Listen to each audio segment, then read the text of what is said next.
राजधानी दिल्ली से सटे गुरुग्राम में 20 वर्षीय युवती 7 युवकों को झांसे में लेकर उनके खिलाफ दुष्कर्म का मामला दर्ज करवा चुकी है। ऐसा हम नहीं बल्कि युवती के झांसे में आया युवक खुद बयान कर रहा है कि कैसे एक शातिर युवती से उसकी दोस्ती 20 अगस्त 2021 को एक डेटिंग ऐप के जरिए हुई, जिसके बाद दोनों में शारीरिक संबंध स्थापित हुए और बस शुरू हो गया इस शातिर लड़की का पुराना खेल। अब वो खेल क्या था वो आप खुद ही सुनिए इस पीड़ित लड़के की जुबानी कि कैसे मात्र 20 अगस्त से 23 अगस्त तक यानी सिर्फ 3 दिन की दोस्ती को इस युवती ने ब्लैकमेलिंग के जरिए शादी तक पहुंचाया और उसके बाद युवक के खिलाफ भी दुष्कर्म का मामला दर्ज करवाने थाने तक जा पहुंची। सर मैं एक लड़की से मिला था, उसकी एज है तकरीबन 20 साल। उसके डेटिंग ऐप के थ्रू मिला था सर मैं। तो सर अगले दिन से सर मिला था, अगले दिन हम मिलने चले गए। ठीक है, तो उसके मतलब जस्ट 3-4 घंटे बाद ही उसने मेरे को परेशान करना स्टार्ट कर दिया सर। दिन में 150-150 कॉलें की उसने। सर मैं इतना हरास हो गया था सर, मैं उसकी कंप्लेंट लिखवाने पुलिस स्टेशन भी गया। पुलिस स्टेशन में मेरी कोई सुनवाई नहीं हुई। कौन से पुलिस स्टेशन गए थे? सिटी थाना में। अच्छा। हाँ जी। तो सर मेरे पास कोई ऑप्शन नहीं बचा था। उसने शादी का बोला तो सर मेरे पास कोई ऑप्शन नहीं बचा था। उसने बोला कि मेरे घर पे फ़ोन कर दिया पापा को। तो ये बोला कि मैं आपके लड़के पे रेप का केस डाल दूँगी। तो सर मेरे पास कोई ऑप्शन नहीं बचा भाई शादी के अलावा। तो सर 24 अगस्त को मैंने शादी करनी पड़ी मेरे को। सर उसके बाद हमारी लड़ाइयाँ हुई। इसने सर 4 सितंबर को एक और कंप्लेंट दे दी मेरे खिलाफ रेप की। तो पुलिस वालों ने शायद शादी हो गई थी उस वजह से वो एप्लीकेशन खारिज कर दी। तो सर यही है। और बाद में पुलिस स्टेशन जाके मेरे को पता चला कि सर इसने 7 रेप केस पहले डाल रखे हैं, सेम यही पैटर्न सब। अच्छा, कितने दिन हुए थे आपको उससे मिले?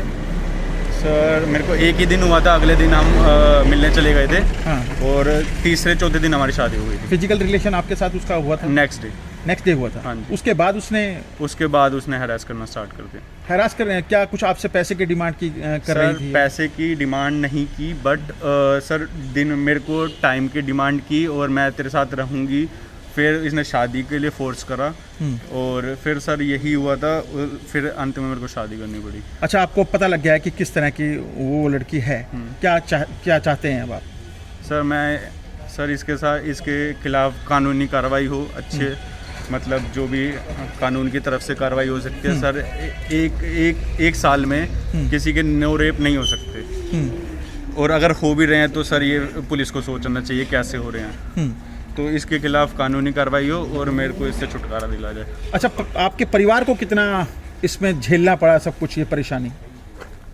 सर परिवार को बहुत झेलना पड़ा। अभी तक मैं परिवार से मिला भी नहीं हूँ। 1.5 महीने मेरे को घर से निकाल दिया उन्होंने। अच्छा। हाँ जी। कितने पढ़े लिखे हैं आप? मैं सर मैंने पॉलिटेक्निक कर रखे हैं। क्या करते हैं? सर जॉब करता था, वो छूट। वहीं इस मामले को उजागर कर तफ्तीश तक पहुंचने वाली एक्टिविस्ट दीपिका नारायण भारद्वाज की माने तो उन्हें इस गंभीर मामले की जानकारी मुकेश आरोपी युवती के पति द्वारा दी गई, जिसके बाद वे जुट गई उन तमाम लड़कों से मिलने और हकीकत की तह तक जानने में। दीपिका की माने तो सभी युवक 20 से 24 वर्षीय थे, जिन्हें इस शातिर युवती ने आसानी से प्रेम जाल में फंसाकर एक के बाद एक 7 युवकों के खिलाफ गुरुग्राम के अलग अलग थानों में दुष्कर्म के मामले दर्ज करवा दिए। जी, ऐसा है कि गुड़गांव में पिछले सिर्फ 1 साल में एक महिला है, उसका नाम नहीं ले सकते क्योंकि हमारा कानून ऐसा है। उसने 7 अलग अलग लड़कों के ऊपर 7 अलग अलग पुलिस स्टेशन में बलात्कार की कंप्लेंट्स करवा रखी हैं और इल्ज़ाम सभी पे एक ही रहता है कि इन्होंने मुझसे शादी का वादा किया और उसके बाद इन्होंने मेरे साथ रिलेशनशिप बनाया और मेरा रेप हुआ है। अलग अलग थानों में गुड़गांव के 7 जो है कंप्लेंट्स जो है इस लड़की ने रजिस्टर करा रखी है। इनमें से ज़्यादातर लड़के जो हैं जेल जा चुके हैं। कोई 9 महीने रहकर आया है, कोई 3 महीने रहकर आया है। एक लड़का अभी तक जेल में है। 2 मुकदमे जो है पुलिस झूठे पाए जा चुकी है। जो सबसे पहले सितंबर 2020 में इसने मुकदमा किया था, उसमें इसने बोला मैंने तो गलत फहमी में रेप की कंप्लेंट करवा दी थी, इसलिए मैं कोई कार्यवाही नहीं चाहती हूँ। ये लड़की पैसे की उगाही के लिए और ज़बरदस्ती लोगों से शादी करने के लिए इस तरह के मुकदमे कर रही थी।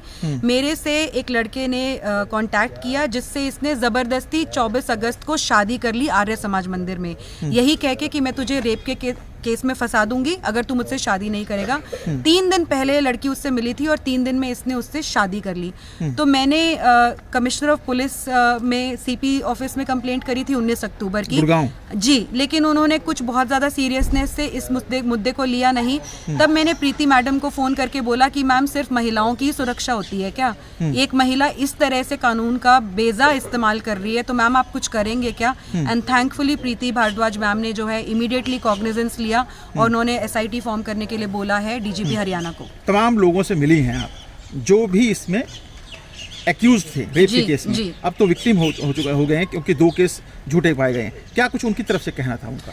जी, बहुत ज़्यादा डरी हुई फैमिलीज़ हैं, बहुत ज़्यादा डरी हुई फैमिलीज़ हैं। मैं मतलब एक्सप्लेन नहीं कर सकती कि ये लोग कितने ज़्यादा डरे हुए हैं। और मैं ये सोचती थी कि जब इतना ज़्यादा ओपनली इतना ज़्यादा ब्लैकमेल का केस है तो इतना क्यों डरे हुए हैं। लेकिन जब मैंने वो वीडियोस देखी, जब मैंने उनके प्रूफ्स देखे, इतनी गंदी गंदी गालियाँ ये लड़की देती है। सब इन लोगों के घर पे जाके बाहर उसने तमाशे किए हुए हैं। पुलिस ने किसी की भी कोई सुनवाई नहीं की है। इस वजह से ये लोग सारे के सारे शांत बैठ जाते थे। सबको पता होता था कि अब इसकी एक नई कंप्लेंट है उस लड़के के ऊपर। आपस में काफी लोगों ने एक दूसरे की मदद भी की कि प्रूफ्स दिए, एविडेंस दिए, उसी वजह से 2 मामले कैंसिल भी हुए।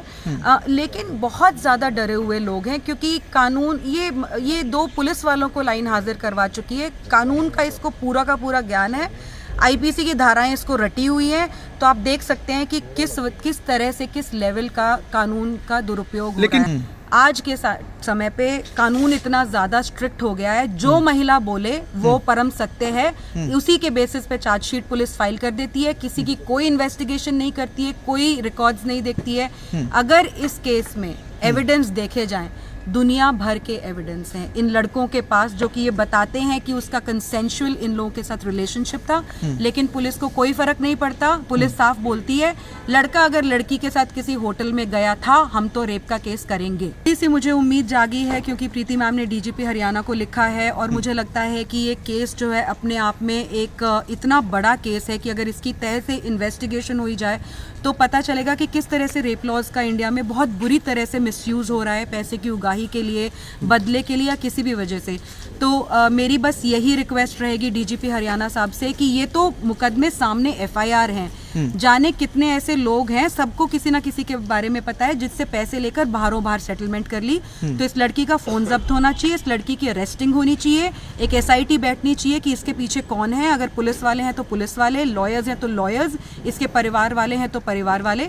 इस लड़की का अरेस्ट होना बहुत ज़रूरी है और इस पूरे केस की इन्वेस्टिगेशन होना बहुत ज़रूरी है। तब पता चलेगा कि किस लेवल का इसका मिसयूज था। जो भी आरोपी रहे हैं दुष्कर्म के, उनकी उम्र कितनी रही होगी? सारे के सारे 20 से लेकर सिर्फ 24 साल के बीच में लड़के हैं। इनके परिवारों, मैं 2 परिवारों का बकायदा ये मेंशन करना चाहूँगी, सुसाइड की वर्ज पे थे। आज ही एक आंटी से मिलकर आ रही हूँ जिन्होंने ये सोच लिया था कि वो खुद को, अपनी बेटी को, अपने बेटे को जहर दे देंगी।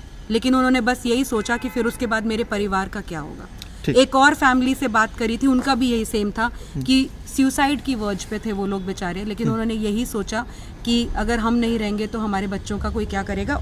इस मामले में काबिले गौर बात यह है कि एक्टिविस्ट महिला का दावा है कि पुलिसिया तफ्तीश में 7 में से 2 मामले झूठे पाए गए। लेकिन बावजूद इसके पुलिस ने युवती के बयान पर 22 अक्टूबर 2021 को DLF फेज 3 के थाने में एक और दुष्कर्म का मामला दर्ज कर युवक और उसके परिजनों को प्रताड़ित और शर्मिंदा कर सुविधा शुल्क वसूल करना शुरू कर दिया। जबकि मामले में झूठा पाए जाने के बाद पुलिस को आरोपी के खिलाफ 182 की कार्रवाई कर उसे सबक सिखाना होता है। लेकिन ऐसा न कर पुलिस द्वारा कानून की धज्जियां साफ तौर पर उड़ाई जा रही हैं। ऐसा खुद एक्टिविस्ट और पीड़ित युवक अपने बयान में कह रहे हैं। जबकि पीड़ित युवक का ये भी दावा है कि उनके पास वो सारे सबूत और तथ्य मौजूद हैं जिसके बिहाफ पर इस शातिर युवती को जेल की सलाखों के पीछे पहुंचाया जा सकता था। वहीं अब देखना ये होगा कि इस मामले में पुलिस अब और क्या कुछ कार्रवाई करती है और इस मामले में आगामी दिनों में और क्या कुछ निकल कर सामने आता है। पंजाब केसरी टीवी के लिए गुरुग्राम से नीरज वशिष्ठ की रिपोर्ट।